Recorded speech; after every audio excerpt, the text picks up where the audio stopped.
Salutations à toi, bienvenue sur la chaîne. Mon nom est Franck Loriotte. Le thème d'aujourd'hui est basé sur l'Église du reste. Le questionnaire de ce trimestre traite du message du troisième ange.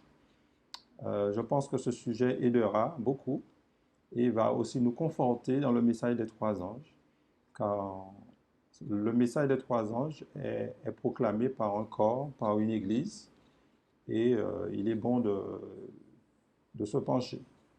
Alors que Dieu puisse nous bénir, qu'il puisse déverser sur nous son esprit, qu'il puisse nous permettre de faire abstraction de tout ce qui nous entoure et que, à l'issue de cette étude, que nous ayons plus de conviction sur notre identité, car beaucoup d'entre nous, nous avons un problème d'identité et je pense que quand nous allons comprendre ça, que nous serons mieux affermis. Que Dieu nous bénisse, que Dieu nous fasse du bien. Alors, je disais Apocalypse, le chapitre 10, le verset 8 à 10. Et la voix que j'avais entendue du ciel me parla de nouveau et dit, va, prends le petit livre ouvert dans la main de l'ange qui se tient debout sur la mer et sur la terre. Et j'allai vers l'ange en lui disant de me donner le petit livre. Et il me dit, prends-le et avale-le. Il sera amer à tes entrailles, mais dans ta bouche il sera doux comme du miel. Je pris le petit livre de la main de l'ange et je l'avalai. Il fut dans ma bouche doux comme du miel, mais quand je lui avalai, mes entrailles furent remplies d'amertume. Il est demandé à Jean de manger un livre ouvert. Manifestement, nous sommes dans un symbole. Ce symbole, c'est un message, n'est-ce pas? Un message que Dieu donne à Jean. Mais s'il est vrai que Jean a mangé le livre était doux et dans ses entrailles puis amer, mais le livre d'Apocalypse est un livre prophétique. Donc Jean symbolisait un groupe de personnes qui allaient expérimenter, n'est-ce pas? Qui allaient expérimenter cela. OK? Donc, quand on étudie les prophéties, mes amis, c'est très difficile de donner une explication aux prophéties. Et Dieu est un Dieu d'ordre. Il a mis des prophètes pour nous expliquer les prophéties. Beaucoup d'entre nous, nous interprétons les prophéties, nous ne sommes pas prophètes, et nous passons à côté l'explication d'un texte. Et l'explication que je vais vous donner là est tirée d'une personne. Message choisi, le volume 2, le chapitre 12, la page 123 à 124. Écoutez ce qu'il est dit. Ce message annonce la fin du temps prophétique. Ceux qui attendaient ardemment l'apparition du Seigneur et s'attendaient à le voir en 1844 ont éprouvé un amer désappointement. Il était dans les vues du Seigneur que ce désappointement ait lieu pour mettre à jour ce qui existait dans leur cœur. Donc notez que ce passage, l'inspiration nous la situe avec l'expérience millérite. William Miller, n'est-ce pas, qui était baptiste, qui a découvert, qui a étudié sa Bible, qui n'était pas satisfait de sa situation. Et en étudiant sa Bible, Dieu lui a révélé la prophétie de 2300 soirs et matins. Et William Miller s'est mis à proclamer le retour du Seigneur Jésus, du moins la purification du sanctuaire. Mais son explication était le retour du Seigneur Jésus. Mais malheureusement pour lui, il avait mal compris concernant l'événement. C'était plutôt l'entrée de Jésus dans le lieu très saint. Donc notez qu'un prophète, en parenthèse, un prophète peut ne pas tout à fait bien comprendre ce que Dieu lui donne, mais il a quand même compris l'essentiel qu'en 1844 devait se passer quelque chose. Mais malheureusement pour lui et malheureusement pour eux, ils ont attendu Jésus en 1844, le 22 octobre, et Jésus n'étant pas venu. Et ce n'est quelque temps après que les gens ont compris qu'est-ce qui s'est passé. Qu'est-ce qui s'est passé? Alors, dans Apocalypse 10 toujours, le verset 11, nous allons voir qu'est-ce qui s'est passé. Puis on me dit, il faut que tu prophétises de nouveau sur beaucoup de peuples, de nations et de langues et de rois. Donc, notez qu'on dit puis. On peut remplacer puis par après cela. Donc, après le désappointement, qu'est-ce qui s'est passé? Il fut dit à Jean, il faut que tu prophétises de nouveau. Puisque nous avons compris que ça ne concerne pas directement Jean, n'est-ce pas? Donc, Dieu dit à ces personnes désappointées, à ces personnes en difficulté, il faut que tu prophétises de nouveau. Ce qui veut dire que la prédication de l'évangile n'était pas terminée.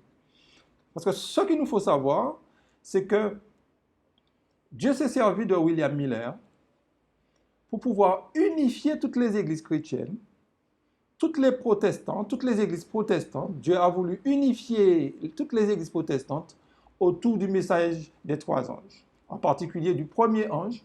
Et tous ceux qui n'étaient pas d'accord, toutes les églises qui rejetèrent le message du premier ange, sont devenues Babylone. C'est-à-dire que dans ces églises-là, dans ce mouvement protestant, on trouvait les luthériens, on trouvait les baptistes, on trouvait les méthodistes, etc., etc. Tous ces mouvements-là, qui étaient autrefois purs, parce que c'est Dieu qui les a suscités, c'est Dieu qui les a suscités, mais à un moment donné, Dieu a voulu les unifier, ils ont rejeté, et elles sont devenues Babylone. Pour être plus précis, elles font partie des filles de Babylone. OK? Donc, ici, au verset 11, on parle, puis on me dit, il faut que tu prophétises de nouveau, on parle d'un reste. On parle du reste, ceux qui sont restés. Il y a un livre pour ça, Premier écrit, je vous conseille de le lire. Premier écrit, ça s'entend, les tout premiers écrits de la Seconde Seigneur, qui nous parlent comment ils ont débuté, une cinquantaine de personnes. Et là maintenant, vous voyez le nombre de personnes maintenant qu'il y a au sein de ce reste. Alors, qu'est-ce que cela veut dire un reste? Un reste, c'est quand on a enlevé une partie, quand on a enlevé une partie dans un ensemble, n'est-ce pas? Donc, il y a un reste. Donc, il y a eu, en 1844, des milliers de personnes, et après le désappointement, il y a eu un petit reste. Et sur ce reste-là, que Dieu va déverser son esprit, et ce reste-là avait la responsabilité maintenant de prophétiser. Prophétiser sous-entend prêcher, ok? Évangéliser. Et ce reste-là est devenu une église, un mouvement. Ce reste est devenu même le corps de Christ, l'extension du Christ. C'est ce qu'il est devenu. Dans Timothée, 1 Timothée 3, versets 15 et 16, « Mais afin que tu saches, si je tarde, comment il faut se conduire dans la maison de Dieu, qui est l'église du Dieu vivant, la colonne et l'appui de la vérité. Et sans contredit, le mystère de la piété est grand. Celui qui a été manifesté en chair, justifié par l'Esprit, vu des anges, prêché aux gentils, cru dans le monde, élevé dans la gloire. » Donc, notez que l'Église est appelée ici la colonne de la vérité, l'appui de la vérité. L'Église n'est pas la vérité. Il ne faut pas confondre l'Église et la vérité. Mais il n'empêche, la vérité se sert de l'Église pour être proclamée. La vérité n'a pas besoin de l'Église. C'est un privilège que Dieu nous fait. OK? Mais Dieu nous dit que l'Église est l'appui de la vérité. Donc, on ne peut pas se passer du corps de Dieu, mes amis. On ne peut pas se passer de l'Église. C'est Dieu qui l'a mis. Partout où des croyants se réunissent, dans le message des trois anges, nous avons l'Église de Dieu. Mais l'Église de Dieu, ce n'est pas des petits groupes ici et là, même si des petits groupes au départ ont levé parti comme ça, il faut dire les choses, levé parti de petits groupes. Après, on a construit des temples, n'est-ce pas? On a construit des temples, mais il ne faut pas affronter Église et petits groupes. Les deux vont de pair, mais à condition que certaines choses soient respectées. Il y a quand même l'ordre dans l'Église du Seigneur. Hein? Parce que très souvent, on entend des groupes ici et là, on dit que nous sommes une église, nous sommes une église, nous sommes une église. Là, un ou deux, oui, oui, on peut jouer avec les versets bibliques, mais l'église de Dieu, chaque personne a une fonction. Éphésiens 4, le verset 11 à 17, Paul il est suffisamment clair. Et il a donné les uns comme apôtres, les autres comme prophètes, les autres comme évangélistes, les autres comme pasteurs et docteurs, pour le perfectionnement des saints en vue de l'œuvre du ministère et de l'édification du corps de Christ, jusqu'à ce que nous soyons tous parvenus à l'unité de la foi et de la connaissance du Fils de Dieu, à l'état d'homme parfait, à la mesure de la stature parfaite de Christ, afin que nous ne soyons plus des enfants flottants et emportés à tout vent de doctrine, par la tromperie des hommes, par leur ruse, dans les moyens de séduction, mais que professant la vérité dans la charité, nous croissions à tout égard en celui qui est le chef, Christ.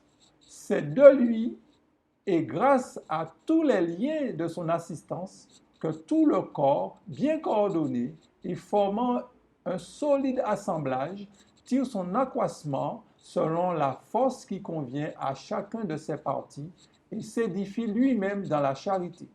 Voici donc ce que je dis et ce que je déclare dans le Seigneur, c'est que vous ne devez plus marcher comme les païens qui marchent selon la vanité de leur pensée. Il y a beaucoup de choses à dire là. Ce qu'il faut noter, Dieu a structuré son Église. Dans son Église, on trouve quoi, mes amis? On trouve des apôtres, on trouve des prophètes, on trouve des évangélistes, on trouve des pasteurs, on trouve tout cela. Donc, tout groupe, toute maison doit être supervisé par ces personnes. Dans quel but? Pour le perfectionnement des saints. Il ne faut pas qu'on puisse improviser, on se réunit et puis on improvise comme ça. Non. Quand Jésus a appelé les disciples, il a dit, allez par tout le monde. Donc, les disciples étaient tous ensemble dans la chambre haute. Tous ensemble. Il n'a pas dit, allez à droite, allez à gauche comme ça. Donc, ils étaient tous ensemble. Et quand ils sont partis dans le champ, ils avaient un objectif, la prédication de l'Évangile. Donc, la prédication de l'Évangile, c'est quoi, mes amis? Pour nous, c'est le message des trois anges que nous sommes appelés à prêcher. Et le message des trois anges doit être prêché dans l'unité autant que possible, avec le corps. Ça, c'est extrêmement important. Maintenant, comme j'ai dit, faisons une différence entre la vérité et l'Église. L'Église n'est pas la vérité. Ce n'est pas parce que l'Église a parlé que c'est la vérité. Mais il n'empêche, l'Église est une référence. C'est ce que Dieu a mis. C'est un corps organisé. Mes amis, tout mouvement, on doit pouvoir l'identifier dans la Bible. Tout mouvement. Quand vous prenez le judaïsme, c'est dans la Bible, c'est dans l'Ancien Testament. Quand vous prenez le christianisme, dans le christianisme, on peut trouver le christianisme dans l'Ancien Testament. La venue du christianisme était déjà annoncée dans l'Ancien Testament. Okay? Le judaïsme devait annoncer la venue du Messie. Quand vous lisez l'Ancien Testament, le peuple faisait énormément d'abominations. Il y avait même la sorcellerie. Okay? Il y avait des prophètes de Baal. Il y avait des choses incroyables qui se faisaient. Mais à aucun moment, Dieu a envoyé ni Élie, Amos, Michée, etc., dire il faut faire une autre église. À aucun moment. Alors que l'église était extrêmement bas. Extrêmement bas. Dieu, des fois, envoyait des nations pour les punir, mais Dieu n'a jamais rejeté l'église. Jamais. Pourquoi? Parce que l'église avait une mission qui était de préparer la venue du Messie. Donc, faisait une différence. Et la tête de l'église n'était pas les pharisiens, n'était pas les dirigeants. La tête de l'église était Dieu. Et c'est ce qu'on oublie. La tête de l'église, c'était Dieu. Maintenant, dans le Nouveau Testament, Dieu a rejeté. Il y a des textes qui étaient déjà prophétisés. OK? Le christianisme aussi, on peut s'identifier. Le message des trois anges, on peut l'identifier. Hein, nous venons de l'identifier dans Apocalypse, le chapitre 10. Nous avons une identité. Comprenez ça? Nous avons une identité. Hein, on peut prendre aussi Apocalypse 12, hein, où l'on parle aussi de notre identité. Donc, Dieu ne fait rien au hasard, mes amis. Donc, quand vous avez un mouvement, il faut vous identifier dans la Bible. Je connais beaucoup de personnes qui ont fait leur église et j'ai beaucoup de respect pour elles. Hein? Mais identifiez-vous dans la Bible. Le message des trois anges, mes amis, le message des trois anges, ce reste-là que nous avons parlé d'Apocalypse chapitre 10, c'est sur ce reste-là, qui va préparer le retour de Jésus. Quel que soit ce qu'elle fera, n'oubliez pas que la tête n'est pas la conférence générale. La tête, c'est Christ. Même si la tête aurait fait des choses, ok, mais n'oublions pas que la tête de l'Église, c'est Christ. Et Christ dit, nous allons voir ça plus tard, non, nous allons voir tout de suite d'ailleurs, dans Apocalypse le chapitre 14, nous allons lire le verset 6 d'abord et après on va prendre le verset 9 à 12. D'abord le verset 6. Je vis un autre ange qui volait par le milieu du ciel, ayant un évangile éternel pour l'annoncer aux habitants de la terre, à toute nation, à toute tribu, à toute langue et à tout peuple. Donc ici, vous allez voir trois anges qui vont se défiler, mais ces trois anges-là volent au milieu du ciel. Mais là où je veux attirer votre attention, ces trois anges-là s'adressent à tous les habitants de la terre, à toute tribu, à toute langue, à tout peuple, à toute nation. Et le fait que le texte précise, ça sera un message universel à toutes les nations, c'est encore le même mouvement. C'est l'Église du reste que nous avons vu d'Apocalypse le chapitre 10. C'est le même mouvement. Mais la différence qu'il y a entre ces deux versets, c'est que dans Apocalypse chapitre 10, il est demandé à l'Église du reste, ceux qui revenaient du désappointement, ils avaient l'ordre de prêcher sur beaucoup. Mais dans Apocalypse 14, à partir du verset 9 que nous avons lu, nous allons voir à quel moment que ce mouvement va atteindre toutes les nations. Puisque Apocalypse 14, non, je n'ai pas encore lu, je commente un peu trop vite. Nous allons lire le verset 9 à 12, je suis trop précis. Alors, et un troisième ange les suivit en disant d'une voix forte, si quelqu'un adore la bête et son image et reçoit une marque sous son front ou sous sa main, il boira lui aussi du vin de la fureur de Dieu, versé sans mélange dans la coupe de sa colère. Et il sera tourmenté dans le feu et le soufre, devant les saints anges et devant l'agneau. Et la fumée de leur tourment monte au siècle des siècles. Et ils n'ont de repos ni jour ni nuit, ceux qui adorent la bête et son image, et quiconque reçoit la marque de son nom.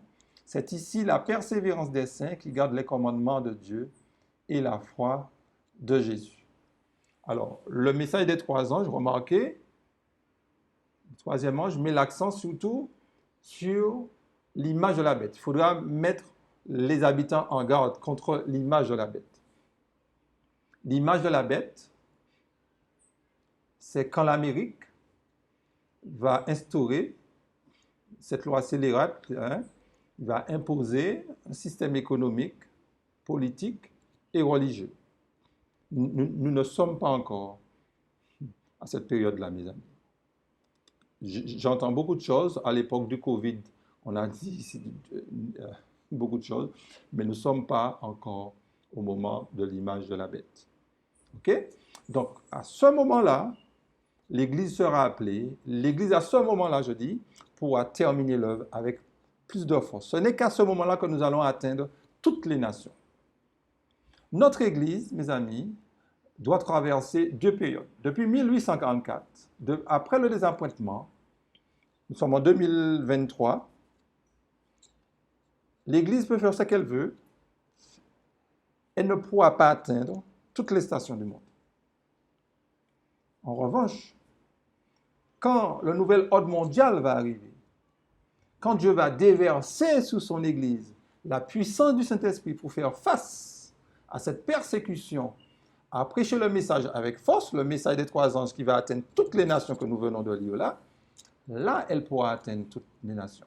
Donc, je répète, nous devons traverser 2 périodes.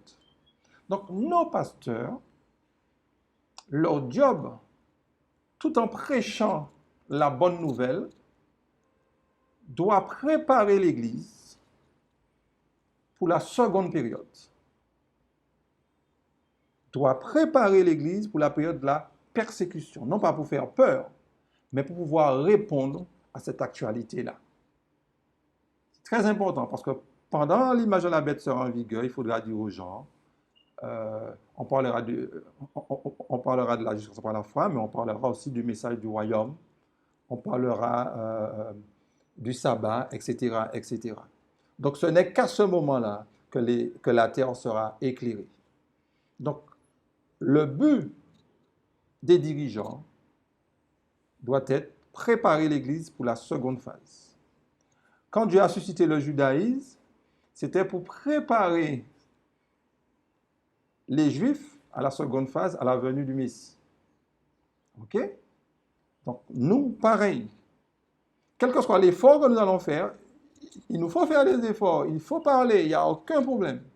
Mais nous savons que dans la situation où nous nous trouvons là, nous ne pourrons pas atteindre toutes les stations du monde. Quel que soit ce que nous allons faire. Et nous le faudra faire. Mais à un moment donné, quand l'actualité va changer, on aura cette puissance pour atteindre toutes les stations. Donc, nous sommes dans la période métro, boulot, dodo. Nous sommes dans cette période-là où nous faisons ce que nous pouvons par la grâce du Seigneur. Mais lors du grand cri, comme je disais la fois dernière, personne ne sera chez elle, personne n'aura pas une adresse pour recevoir ses courriers, aller travailler, parce que tout le monde sera dans le champ. Tout le monde. Nos maisons, quels que soient nos biens, on sera dans le champ. On sera dans le champ. OK? N'oublions pas ça. Donc, le message des 3 anges, c'est quelque chose d'extrêmement important et je veux l'appuyer par une déclaration de la servante du Seigneur qui se trouve dans Premier Écrit, la page 254. Ce message avait pour but de mettre en garde les enfants de Dieu contre les tentations angoissantes qui les attendaient. L'ange me dit, ils auront beaucoup à lutter contre la bête et son image. Leur seule espérance de vie éternelle est de rester ferme, bien que leur vie soit en danger, et de demeurer solidement attachés à la vérité. Le 3e ange termina son message par ces mots. C'est ici la persévérance des saints qui gardent les commandements de Dieu et la foi de Jésus. En prononçant ces paroles, il montrait le sanctuaire céleste. Donc, l'inspiration, quand elle dit ce message avait pour but, quand vous allez lire plus haut, vous verrez que nous sommes dans le chapitre du 3e ange et il parlait du contenu du message, ce que nous avons lu dans Apocalypse 14. Donc notre message doit mettre les habitants en garde contre l'image de la bête. Et ce message-là, Dieu nous dit, ils auront beaucoup à lutter contre la bête et son image. Donc notez que le temps est au futur. Le temps est au futur. Donc c'est pour cela qu'il nous faut comprendre que si nous nous réunissons, ce n'est pas pour former un club, ce n'est pas pour je ne sais quoi, mais c'est simplement pour, bien entendu, prêcher la bonne nouvelle, mais aussi pour nous préparer à la seconde phase pour atteindre toutes les stations du monde. Toutes les stations du monde. Donc il nous faut bien comprendre ça. Mais en attendant que cela arrive, que la puissance du Saint-Esprit soit déversée sur le peuple de Dieu, il y a quelque chose qui doit se passer. Et c'est là que j'aimerais insister. Dans Matthieu 13, le verset 24 à 30,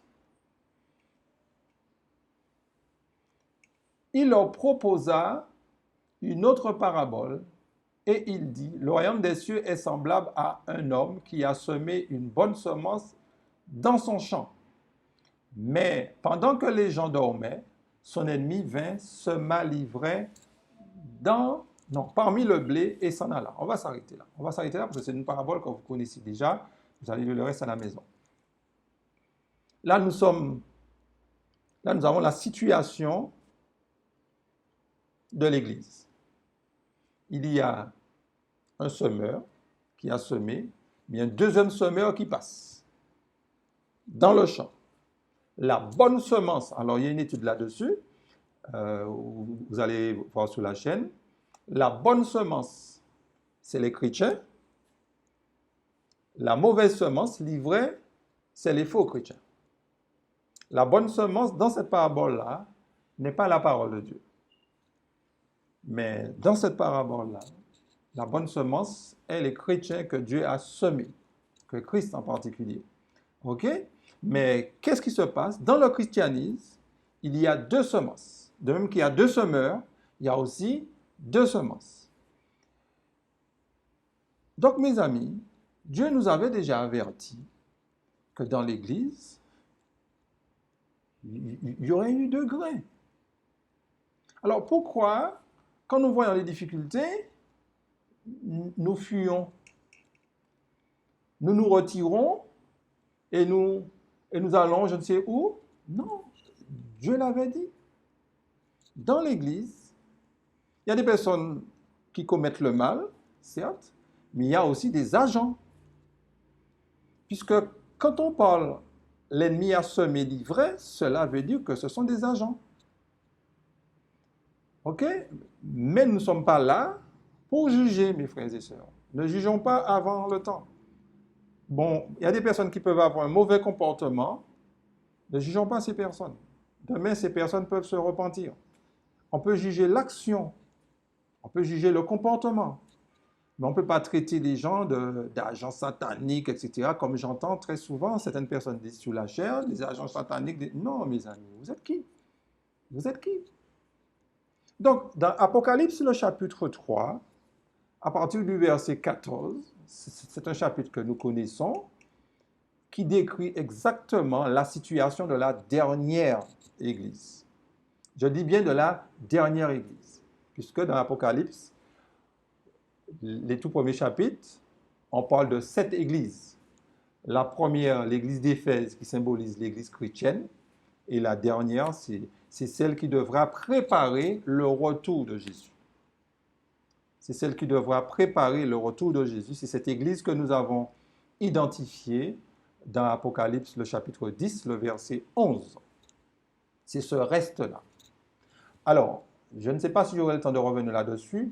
Le reste dont j'ai parlé dans Apocalypse 10, le verset 11, ce n'est pas le même reste que l'on trouve dans Apocalypse 12, le verset 17. C'est deux restes tout à fait différents. Ne confondez pas ces deux restes-là. C'est vrai, des fois, on les confond parce qu'on parle qui garde les commandements de Dieu, la foi en Jésus, mais ce n'est pas la même période. C'est vrai, le message des trois anges, quand il sera prêché, quand l'Église va le prêcher, et lors du grand cri, ceux qui vont se joignent à l'Église, au mouvement, seront appelés à garder les commandements de Dieu et à avoir la foi de Jésus. Jean a vu ces personnes-là. Parce que dans Apocalypse chapitre 12, vous remarquerez que au verset 17, la femme n'est plus attaquée.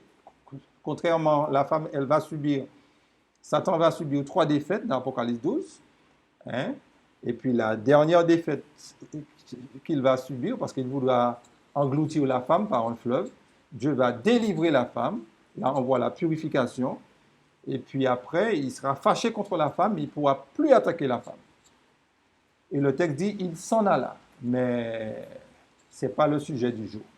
Apocalypse 3, verset 14 à 17, écrit à l'ange de l'église de Laodicée, voici ce que dit l'Amen, le témoin fidèle et véritable, le commencement de la création de Dieu. Je connais tes œuvres, je sais que tu n'es ni froid ni bouillant. Puisses-tu être froid ou bouillant, ainsi parce que tu es tiède et que tu n'es ni froid ni bouillant, je te vomirai de ma bouche, parce que tu dis, je suis riche, je me suis enrichi et je n'ai besoin de rien, et parce que tu ne sais pas que tu es malheureux, misérable, pauvre, aveugle et nu. Ce chapitre-là C'est un chapitre qui est très commenté. Donc, remarquons que Dieu décrit l'ange de l'Église qui est dans une situation assez particulière. Conquérant Pacifique, page 521, il est dit, « Voici ce que dit celui qui tient les 7 étoiles dans sa main droite. Ces paroles s'adressent aux pasteurs, à ceux qui sont chargés par Dieu de lourdes responsabilités. » Donc, ceux qui sont aveugles, misérables, pauvres, aveugles et nus, c'est la classe dirigeante. Mais dire seulement la classe dirigeante, on aura tort. C'est chacun d'entre nous aussi. Nous sommes tous concernés. Mais c'est d'abord la classe dirigeante. Mais notez que dans le message des 3 anges, Dieu s'adresse à la classe dirigeante. Parce que Dieu a une classe dirigeante. Même si elle reçoit des blâmes, mais Dieu, le courrier est envoyé à l'ange. Le courrier n'a pas été envoyé directement au laïc, mais à l'ange. Bien entendu, en tant que laïc, nous sommes au courant maintenant. Donc, nous n'allons pas suivre les yeux bandés les dirigeants. OK, nous allons les respecter, nous allons approuver ce qui est bon, mais nous n'allons pas suivre. Si on veut nous mettre dans un système œcuménique, on dira non, n'est-ce pas? Si on vous dit venez comme ils ont fait une fois à Neuilly ou j'oublie cet endroit dans le sud à Valence, venez, etc., on dira non. OK? Donc, ça ne veut pas dire que ce n'est pas l'Église de Dieu pour autant. C'est parce que le chef de l'Église, c'est Christ, mes amis. C'est cette Église-là qui doit préparer le retour de Jésus. Avec toutes ces imperfections, c'était déjà décrit là, mes amis. Et quel que soit le mouvement qui va se créer, mes amis, il y aura toujours des problèmes dans ce mouvement-là. Quel que soit le mouvement. Alors quand on dit, venez avec nous, nous sommes meilleurs, il y a de l'amour, on n'est pas comme ci, on n'est pas comme ça. Non, les amis, on nous ment. Le problème de l'homme, mes amis, est hyper simple. C'est sa nature. Donc partout, il y aura des hommes. Tant que Dieu n'a pas purifié son Église, tant que Dieu n'a pas déversé la puissance du Saint-Esprit sur son Église, il y aura toujours des problèmes au sein de l'Église. Alors, quel que soit ce qu'on ferait, mes amis, non. Si on sort, c'est pour d'autres raisons. Mais on n'a pas de raison de sortir parce que la prophétie nous dit qu'il nous faut rester là. Rester là. La cohabitation entre l'ivraie et le bon grain. Et c'est Dieu qui va ôter. Parce que si vous sortez, cela veut dire que vous estimez que vous êtes le bon grain. Mais Dieu nous dit non, c'est moi qui vais ôter l'ivraie. Donc, ce n'est pas le bon grain qui part. Ce n'est pas le bon grain qui part. C'est Dieu, pas Franck, c'est Dieu qui ôte l'ivraie. Ça, c'est clair. Mais lors du grand cri, c'est l'ivraie et c'est le bon grain qui sera appelé à sortir de Babylone. Lors de l'image de la bête, c'est le bon grain qui va sortir de Babylone. Mais dans Matthieu 13, c'est l'ivraie qui sera ôtée. Alors, je répète, mes bien-aimés, si vous sortez, parce que j'ai énormément d'amis qui ont fait des groupes de maison, des fois, ça m'arrive de venir avec vous, de prendre la parole parmi vous, et on partage ensemble, et je vous le dis, non, mes amis, il nous faut rester là. Nous attendons, nous nous préparons, nous nous sanctifions. L'Église, c'est qui? C'est nous, c'est vous et moi, mes amis. Et je vais vous lire dans l'événement des derniers jours, le paragraphe 159. Dieu n'aura-t-il pas l'Église vivante? Je reprends. Dieu n'aurait-il pas l'Église vivante? Il a une Église effectivement, mais c'est une Église militante, non triomphante. Nous regardons qu'il y ait des membres déficients. Ils constituent l'ivraie parmi le bon grain. Bien qu'il y ait des choses mauvaises dans l'Église, elles demeureront jusqu'à la fin du monde.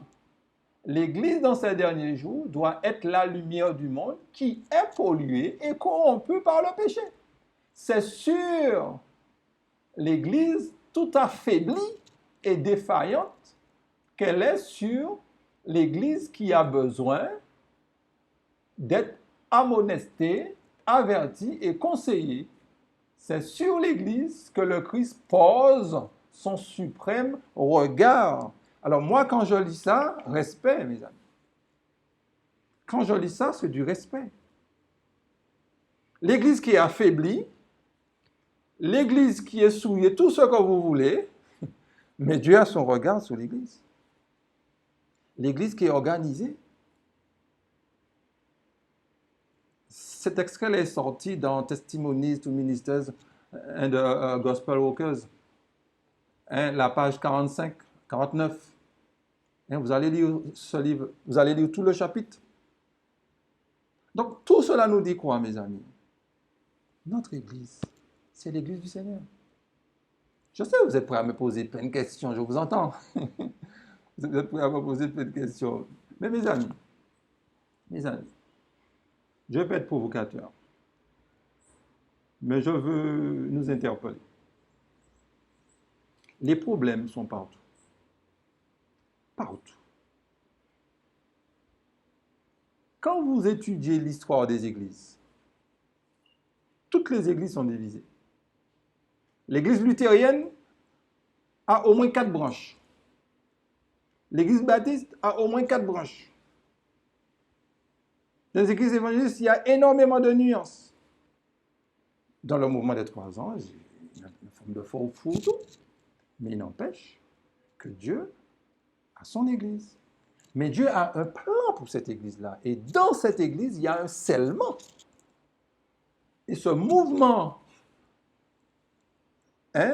qui parle du scellement, on peut l'identifier dans la Bible et dans les prophéties. Ce n'est pas le but aujourd'hui. De toute façon, vous connaissez la rhétorique de la chaîne.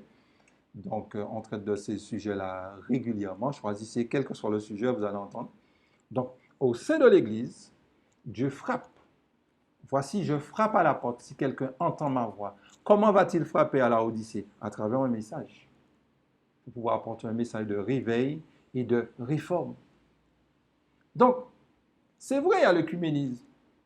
C'est vrai, nos dirigeants nous ont mis dans une situation, on a un peu honte, et des fois, en voulant parler avec le pasteur ne veut même pas parler de ça, parce que lui-même, il est contre, etc., etc. Mais mes amis, c'est l'Église du Seigneur. Et il pensait qu'il était la seule personne fidèle, mais Dieu lui a dit, mais non, il dit, tu connais rien, mais il y a des milliers de personnes qui n'ont pas encore fléchi le genou. Est-ce que Dieu a dit à Élie de faire une autre église, de faire des trucs de maison? Non, non, non, mes amis. Les fêtes étaient respectées, ils allaient à la synagogue, ils allaient ici et là, dans les temples, ils allaient. Maintenant, ne limitons pas notre, comment dire ça, notre action dans une église. Ce n'est pas entre 4 murs que l'église se voit. L'église se voit dans le champ. L'église se voit au milieu des gens. L'église se voit 2 à 2. Ok, l'église ne se voit pas seulement dans une campagne d'évangélisation. Je n'ai rien contre les campagnes d'évangélisation parce que moi, j'ai été touché par une campagne d'évangélisation. Et je loue l'Éternel d'avoir mis cette pensée dans le cœur des frères de faire régulièrement des campagnes d'évangélisation. Mais se limiter à des campagnes d'évangélisation, ce n'est pas bien. Il faut aller 2 à 2, il faut faire un travail de proximité. Donc, je sais qu'il y a des personnes qui ont laissé notre mouvement, les adventistes, parce que, à cause de l'écuménisme, à cause aussi du Covid, certains ont été radiés d'une manière injuste. D'une manière injuste. Des fois aussi, c'était justifié. Il faut savoir aussi accepter les sanctions. Il ne faut pas être contre les sanctions. Les sanctions peuvent être salutaires. Ça peut nous permettre de nous remettre en question. Une sanction ne veut pas dire qu'on nous a rejetés en tant que personne. Une sanction, c'est une action, mais à condition qu'on ait suivi Matthieu 18. On est d'accord avec moi? On est d'accord? D'accord. Mais même si on en veut, on nous a radiés parce qu'on n'a pas suivi l'ordre évangélique, etc. Mais ce sont nos frères et sœurs, les amis.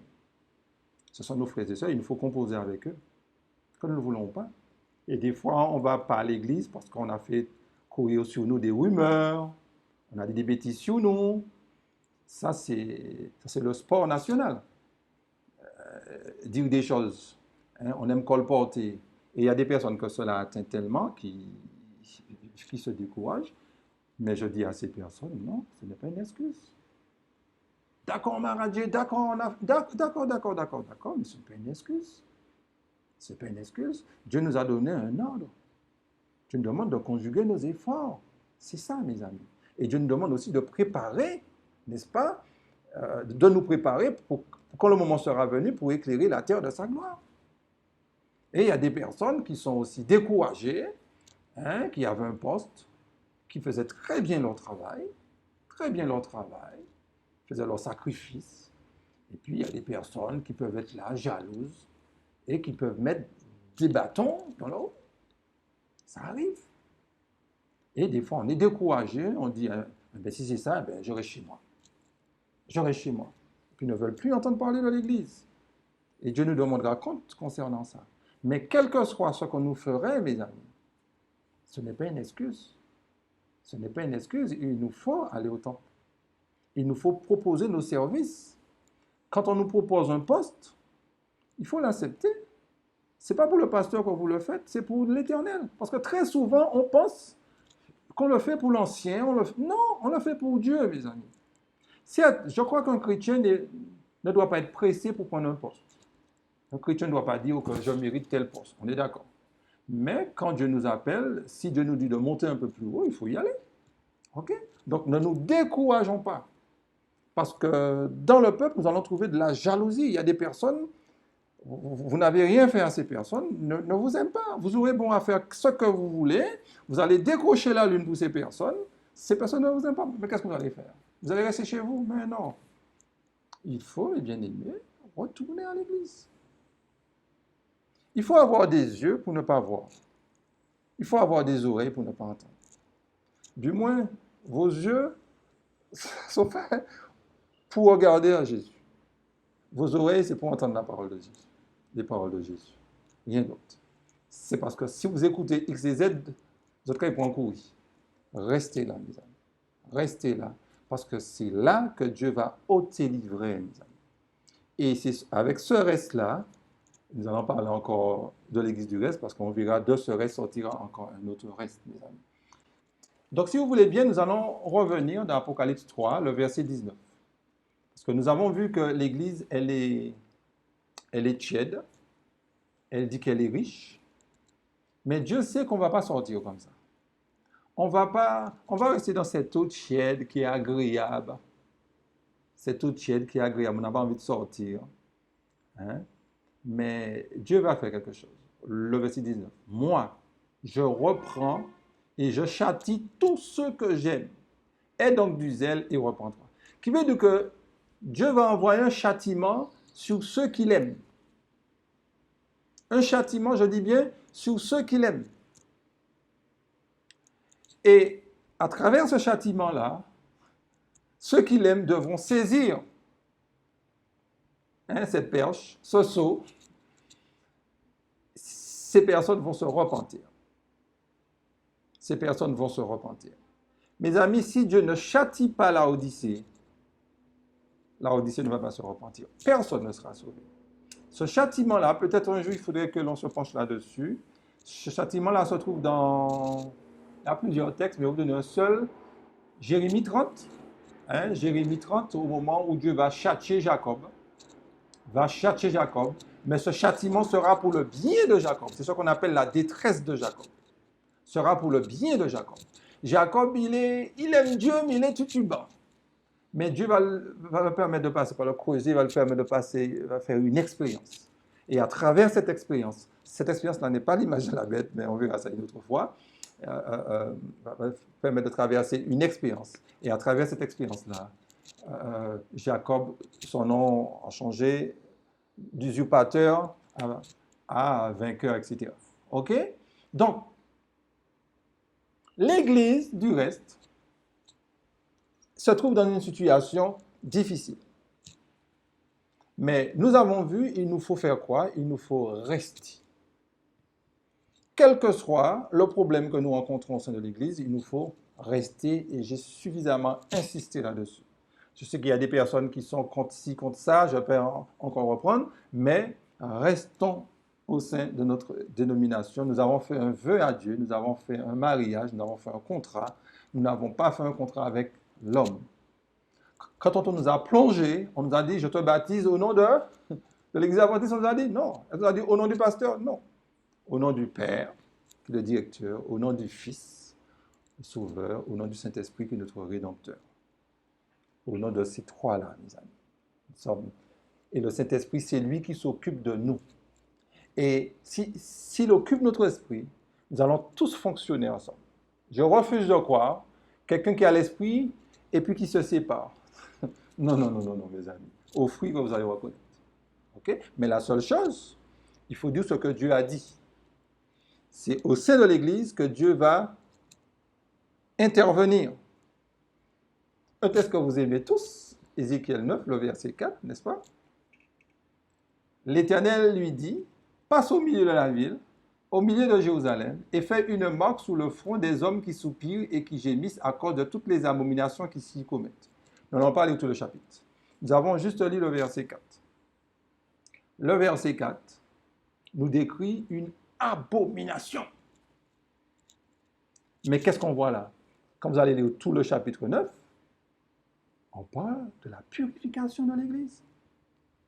On parle d'une purification de Jérusalem. Et là, Jérusalem, Ézéchiel se trouvait en captivité. Donc ne mettez pas ça dans le passé, mes amis. C'est dans le futur. Ézéchiel 9 est dans le futur. Au fait, le livre d'Ézéchiel est un livre prophétique, depuis le premier chapitre. C'est un livre prophétique. Prophétique. Dieu demande à Ézéchiel de parler aux enfants d'Israël alors qu'Ézéchiel se trouve prisonnier. Comme il va faire pour parler aux enfants d'Israël. C'était impossible. Donc, il y aura une personne qui va symboliser Ézéchiel, qui devra parler à Israël, qui devra dire à Israël, voilà le message, en l'occurrence, le message d'Ézéchiel 9, le message du scellement. Donc, remarquez que l'Église, elle est dans une abomination. L'Église, ce n'est pas l'autre, c'est moi d'abord. Donc, Dieu nous parle. Mais Dieu va purifier son Église. Alors, quel que soit le mouvement que vous allez faire, quel que soit le ministère indépendant que vous allez créer, s'il n'y a pas Ézéchiel 9 parmi vous, il y aura un problème. Si Dieu ne purifie pas son Église, il y aura un problème. Si Dieu ne vous purifie pas, il y aura un problème. Parce que quand vous lisez Ézéchiel 8, vous verrez que Dieu fait un trou dans le mur. Et puis dit Ézéchiel, viens voir, regarde ce qu'ils font. Parce que quand on est caché dans le mur, personne ne connaît personne. Tout le monde est beau, tout le monde est gentil. Comme on dit, on donne le bon Dieu sans confession. Mais dans Ézéchiel 8, Ézéchiel fait un trou. Non, Dieu fait un trou et puis dit Ézéchiel, regarde ce qui se passe. Regarde ce que ton voisin fait. Et il voit, et Ézéchiel voit des abominations, il ne revient pas. Et le verset 1 d'Ézéchiel 9 commence, puis, qui veut dire c'est une suite. Voilà pourquoi je veux détruire. Dieu va purifier son Église. Dieu va ôter l'ivraie. Mais notez dans Ézéchiel 9 aussi, c'est Dieu qui ôte l'ivraie. Ce n'est pas le bon gré qui parle. Ce n'est pas le bon gré qui parle. Mes amis, nous parlons de la Bible. Nous parlons de la Bible. Et nous allons nous acheminer vers la fin. Nous allons lire encore deux textes de la Bible, biblique. Ésaïe 66, du verset 15 à 20. Car voici l'Éternel arrive dans un feu, et ses chars sont comme un tourbillon. Il convertit sa colère en un brasier, et ses menaces en flammes de feu. C'est par le feu que l'Éternel exerce ses jugements, et c'est par son glaive qu'il châtie toute chair, et ceux que tuera l'Éternel seront en grand nombre. Alors, notez d'abord que l'Éternel, qu'est-ce qu'il fait là? Il arrive dans un feu, il exerce un jugement sur son peuple et il va tuer un grand nombre. Notez ça. Donc, les versets parlent de la venue du Seigneur où il va exercer un jugement. Le verset 17, ceux qui se sanctifient et se purifient dans les jardins, au milieu desquels ils vont un à un, qui mangent de la chair de porc et des choses abominables et des souris, tous ceux-là périront, dit l'Éternel. Donc, ceux qui vont périr lors de cette venue sont des personnes qui se sanctifient, sont des personnes qui se purifient, mais non pas à travers la parole de Dieu, mais dans les jardins. Dans d'autres traductions, vous avez à travers les arbres. Ok? Et ce sont des gens qui mangent des choses impures. Et Ésaïe, pour désigner des choses impures, a pris chair de porc et de souris. OK? Donc, nous poursuivons au verset 18. Je connais leurs œuvres et leurs pensées. Le temps est venu de rassembler toutes les nations. Elles viendront et verront ma gloire. Notez là que Dieu nous dit que le temps est venu de rassembler quoi? Toutes les nations. Alors pourquoi il vient? Parce qu'il veut rassembler toutes les nations. Et tous ceux qui ont mangé de la chair de porc, c'est ce qui veut dire les fausses doctrines. Parce que quand Dieu dit à Pierre, tue et mange, c'était Pierre avait une mauvaise conception. Il fallait qu'il abandonne cette idée que les païens étaient impurs. Donc c'était une fausse doctrine qu'il avait dans sa tête. Donc, comment dire, la nourriture des porcs symbolise les fausses doctrines. Ceux qui vont périr, ce sont des gens qui se sanctifient certes, mais ce sont des gens qui sont influencés par les êtres humains à travers les arbres. Okay? L'arbre qui symbolise l'être humain, rappelez-vous Daniel 4, où Nebuchadnezzar semblable à un arbre, okay? Majestueux.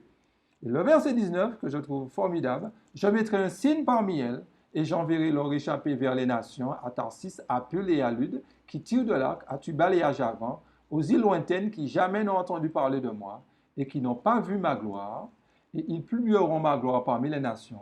Ils amèneront tous vos frères au milieu de toutes les nations en offrande à l'Éternel, sur des chevaux, des chars et des litières, sur des mulets et des dromadaires, à ma montagne sainte, à Jérusalem, dit l'Éternel, comme les enfants d'Israël apportent leurs offrandes dans un vase pur à la maison de l'Éternel.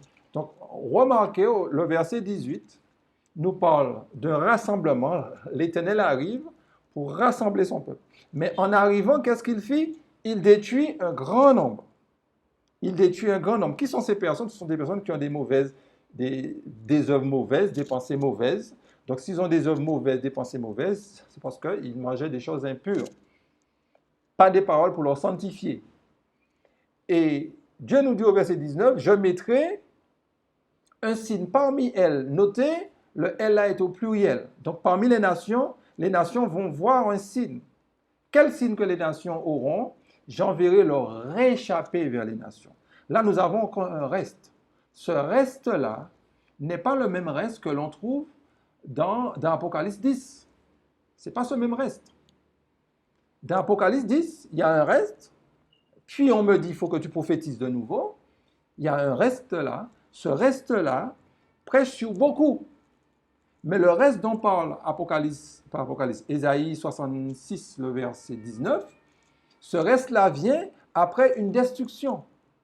Ce reste-là ne prêche pas sur beaucoup, mais ce reste-là atteint toutes les stations du monde.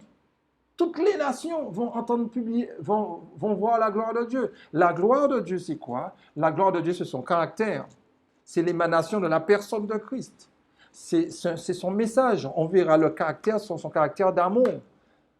La beauté de Dieu va apparaître à quel moment? Lors du grand cri.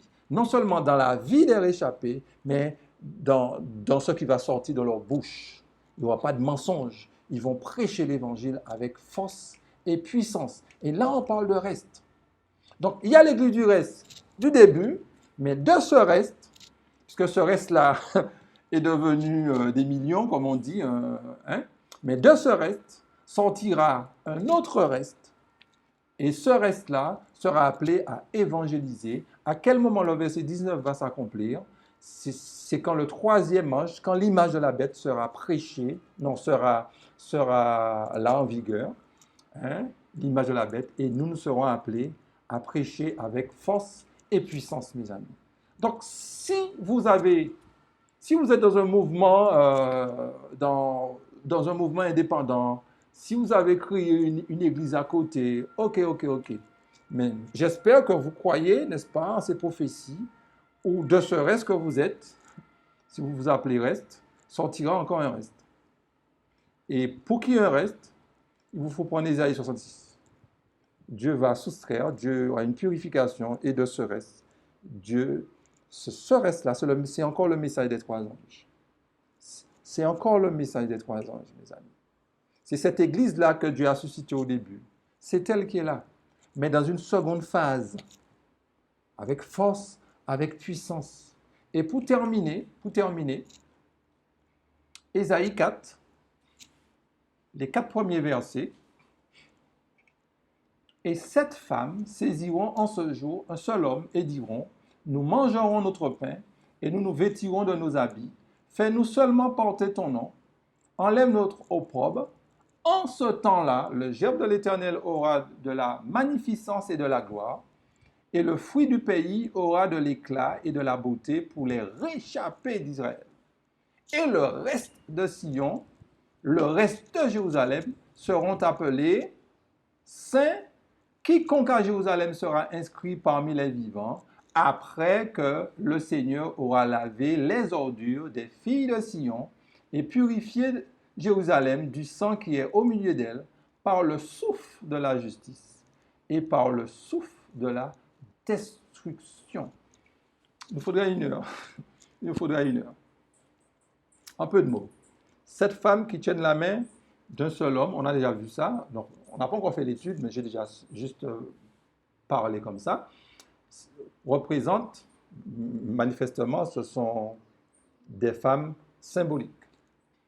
Parce que cet homme que les femmes vont épouser, l'homme que les femmes vont épouser, a le pouvoir d'enlever l'opprobre. Donc, on parle de Jésus. Et ils veulent porter le nom de cet homme, donc c'est Jésus. Toutes les églises portent le nom de Christ. Toutes les églises. Y compris la Odyssée, donc on la note, c'est normal. Mais toutes les églises, y compris la nôtre, qu'est-ce que nous disons? Nous mangerons notre pain. Porc et souris. Nous nous vêtirons de notre habit. Notre moi, on veut garder notre moi. Mais par contre, on a une exigence. Fais-nous seulement porter ton nom, parce que c'est un beau nom, le nom de Jésus. Enlève notre opprobre. Nous sommes tout le temps en train de demander pardon.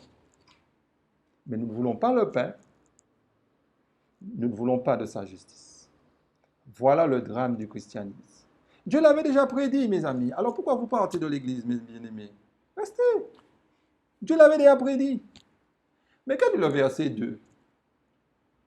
On n'a pas le temps de tout examiner, mais l'expression là, en ce temps-là. Quand on dit en ce temps-là, cela veut dire qu'on ne peut pas dissocier ce qui est dit plus haut du verset que nous allons lire. Le germe de l'Éternel aura de la magnificence. Un germe, on voit un fruit. Il y aura un fruit quand même. Malgré ça sera une forme de confusion, il y aura un fruit. La magnificence et la gloire de Dieu. Et le fruit du pays aura de l'éclat. Pour qui? Pour les réchapper. Il y aura un reste, mes amis. Il y aura un reste. Il y a des personnes qui vont dire, non pas nous ne voulons pas de ton pain, mais qui vont accepter le pain. Et j'espère que vous en faites partie. Et le verset nous dit, et le reste de Sion, donc ceux qui parlent dans son église, le reste de Jérusalem, c'est la même chose, mes amis. C'est la même Jérusalem dont parle Ézéchiel 9. Seront appelés saints. Donc le reste sera saint. Il n'y aura plus ivraie et bon grain. Mais en 1844, il y avait ivraie et bon grain. Vous comprenez ça? Donc à ce moment-là, il n'y aura plus d'ivraie, il n'y aura plus cette cohabitation-là. OK? L'ivraie et bon grain. Mais à quel moment il n'y aura plus d'ivraie et bon grain? Il n'y aura que des personnes saintes là. Au verset 4 nous dit, après que le Seigneur aura lavé les ordures des filles de Sion et purifié Jérusalem du sang qui est au milieu d'elle, par le souffle de la justice, c'est la justice, mes amis, le jugement, et par le souffle de la destruction, mes amis. Après, à quel moment l'Église, elle sera belle? J'aurais dû vous mettre un texte dans Cantique des Cantiques, mais ça sera une autre fois. À quel moment l'Église fera l'admiration des anges? Je crois que c'est Cantique des Cantiques, je ne vais pas dire des bêtises, donc je risque de rater le verset. À quel moment cela se fera, mes bien-aimés? Après que le Seigneur aura lavé les ordures des filles de Sion. Et là, on a pris le chapitre 4, on aurait pu prendre depuis le chapitre 2, 3, pour arriver au chapitre 4, on aurait pu le faire. Parce que vous allez voir, il y a des ordures depuis le chapitre 2, 3, le chapitre 4, Dieu va l'enlever. Dieu va l'enlever, mes amis. Le péché, mes amis. Donc, partout où il y a des croyants, Même si vous voyez les gens bien habillés, comme moi aujourd'hui, bien cravatés, ça ne veut rien dire, mes amis. Ça ne veut rien dire, mes amis. Ça, c'est l'apparence. On ne va pas juger les gens. Hein. OK. Mais je veux vous dire, regardez à Jésus. Regardons à Jésus. Vous connaissez ce beau cantique. Regardons à Jésus. Donc là, nous avons l'église du reste. Mais l'église triomphante. L'église triomphante. C'est cette femme-là. Et les ordures qui sont enlevées là, c'est l'eau qui est engloutie par le fleuve. D'Apocalypse 12. C'est cette eau qui est engloutie par le fleuve. C'est cette eau-là que Satan a envoyée. Les peuples que Satan a envoyés, livrés que Satan a envoyés, qui sera englouti. Vous vous rappelez dans le désert, où Dieu a ouvert la mer pour... Ça ne veut pas dire que Dieu fera un tremblement de terre comme... ça ne veut pas dire ça, mais c'est simplement Dieu va ôter, Dieu va purifier l'Église littéralement. Donc, mes bien-aimés, pour terminer, parce que j'ai été assez long, vous me pardonnerez, nous faisons partie du peuple de Dieu. Nous avons une identité. Nous faisons partie de l'église de la Odyssée. Je sais que je peux choquer des gens quand je dis nous faisons partie de la Odyssée. Faire partie de la Odyssée n'est pas une malédiction, n'est pas un péché. Ce que Dieu ne veut pas que nous soyons dans la condition de la Odyssée. La condition de la Odysséenne, non. Cette condition en disant je suis riche, puisque la Odyssée veut dire peuple du jugement. Justification, ça veut dire cela. C'est ça que ça veut dire. Donc, nous faisons partie du peuple du jugement. Le message des 3 ans, je ne parle pas de jugement. Donc, nous faisons partie du peuple du jugement. Mais nous ne nous laissons pas diriger par la classe dirigeante, laissons-nous dirigés par le Christ, qui c'est lui qui est le chef. Mais c'est au sein de l'Église qu'il va ôter livrer. Mais si votre nom est inscrit sur le registre du ciel, parce qu'une fois que vous avez accepté Jésus, vous êtes sur le registre du ciel, hein, puisque vous avez fait un vœu, il y a l'ange enregistreur qui a enregistré votre pacte, votre alliance, mais quand Dieu va purifier son Église, quand Dieu va juger son Église, quel que soit où vous serez aussi jugé. Donc mon but n'est pas de faire peur, nous avons un privilège de servir Dieu, servons Dieu, mais mes amis, au sein de l'Église, il faut se préparer pour la seconde période. Ma peine, c'est que l'Église n'est pas prête. L'Église parle tout le temps du retour de Jésus. Elle a raison de parler du retour de Jésus. Mais avant le retour de Jésus, nous devons traverser la période de l'image de la bête. Avant même le retour de Jésus, nous devons même préparer Ézéchiel 9. Recevoir le sceau. Regardez la vidéo, l'ange qui vient de l'Est sur les 124 000. On parle du scellement. Vous voyez cette vidéo? OK? Alors que Dieu nous bénisse. Que nous puissions nous remettre entre les mains du Seigneur. Nous avons une identité et être fiers, je répète, être fiers de notre identité, sans être prétentieux, sans être orgueilleux, je suis. Non, non, non, ce n'est pas dans cet esprit que je parle. Dieu nous a choisis. Donc c'est un privilège. Dieu a parié sur nous. Donc, montrons à Dieu, il a eu raison de parier sur nous. Et c'est par sa grâce que nous allons accomplir la tâche. Que Dieu nous bénisse. Amen.